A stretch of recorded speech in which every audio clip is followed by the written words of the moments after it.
Hello everyone, welcome to Vinod Rathinam Tutorials. In this video, we are going to learn about reinforcement learning using examples like chess and Mario games. First, let me tell an example, then it will be easy to understand the reinforcement learning process. Just imagine you want to teach chess game to a kid. How you will teach? First, we will tell what is the importance of each pieces like bishop, rook, queen and king. Then what is the weightage or points for each piece and also how to move it. Finally, very important to teach them do's and don'ts of the game. Now, in order to win a game, the kid has to play many number of steps. So creating the knowledge base for this purpose can be really a complicated task. So the only way is the kid has to learn by himself or herself by playing many number of games. Definitely the kid is not going to win in starting stage. Whenever the kid loses the game, we will motivate them to play another game. But at one point of time, definitely the kid will win a game. So we will reward them with chocolates and gifts. The exact same logic we will use it for reinforcement learning. The reinforcement learning process using the chess game. In this example, we are making the Iron Man suit to play chess game with some world champion. Here the robot is the agent. The robot know the basics and it's starting the game by selection of algorithm, which we say it as game type, either offense or a defense game. Offense game means robot will be the first person to hit the opponent. Defense game means the robot will wait for the opponent to attack. Based on that, the robot will plan the game. After selecting the algorithm, the robot will start moving the pieces in the environment from one state to the another state. Here the environment is nothing but the game area and the state is the number of steps robot played. Initially step 0, then 1, 2, 3, the process keeps on repeating. You can see it like a circle process. During this game, whenever the robot wins the opponent piece, it will get the reward point, a positive value, for example plus 10 points. Then whenever it loses its own pieces, it will get a penalty, a negative value, that example minus 10. And these values will be keep on accumulating.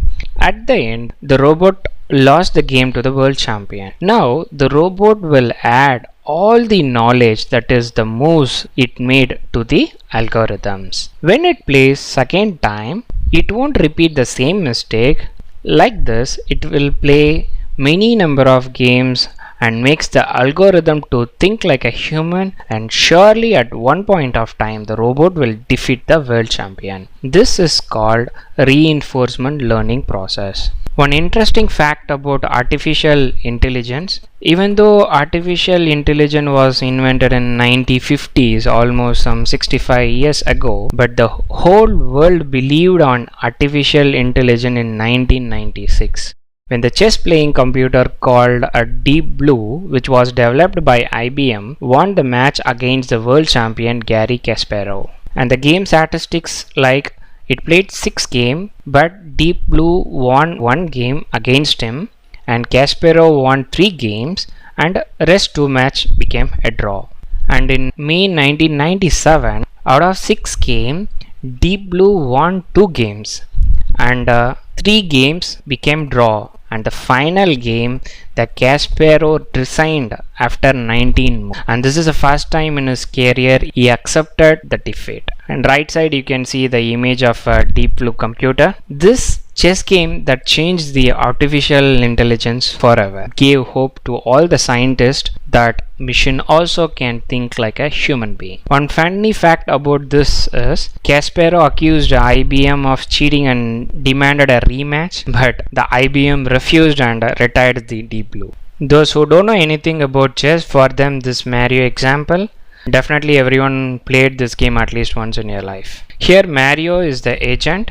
It will select the game type, like whether to score maximum points or is it enough to complete the level. That we compare with the selection of algorithm. Then it start running in the Mario game environment and this process keeps on continuing. If the Mario died during the game, it will get penalty, then it will play the match again.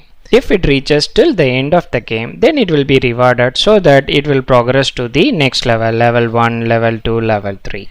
And this is a reinforcement learning process, almost similar like our previous example. So here only thing you have to remember is everything based on reward and penalty. Reward means positive value, penalty means negative value. And this is called the reinforcement learning process. Hope you got an idea about it. Now we will see the book definition. Reinforcement learning is a type of machine learning technique that enables an agent to learn in an interactive environment by trial and error using the feedback from its own action and experience. Now you can understand the importance or the meaning of all the bold letters, like agent means robot, interactive environment where we play using the trial and error method. It will be keep on improving from the feedback with its action and experience. The reinforcement learning can be classified into two types of tasks. One is episodic task, another one is continuous task. In the episodic task, it is having the starting point and also an ending point. Ending point we can say it as a terminal state. Example, once again the Mario game where episode begin at the launch, and when you are killed or when you reach at the end of the level, that is an ending state. And in continuous task, this task will be continue forever. It means there is no terminal state. The agent has to learn how to choose the best action and simultaneously interacts with the environment. The best example is automated stock trading, share markets, where the agent keeps running until we decide to stop him. The reinforcement learning can be categorized into two types of learning. One is Monte Carlo approach, another one is temporal difference learning.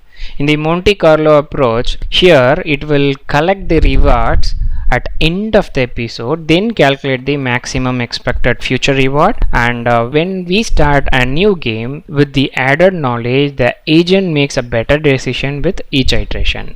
It means in each iteration this knowledge going to add again and again. In the temporal learning difference, it will update its estimation in every step. It won't wait till the game or the episode gets complete. In every step, like in case of chess, step 1, step 2, step 3, for each step the estimation will happen. Another important terminology, that is exploration or exploitation trade-off. Apart from giving importance to the agent and the algorithm, we have to give more importance to the environment. We must analyze everything about the environment so that this will help us to maximize the rewards and we can avoid the penalty. Then these are all some list of important reinforcement learning algorithm like Monte Carlo, then SARSA, DeepQ network, then DDPG. Based on your requirement, you have to choose the proper algorithms. That's the end of today's session. Thanks for watching. Happy learning.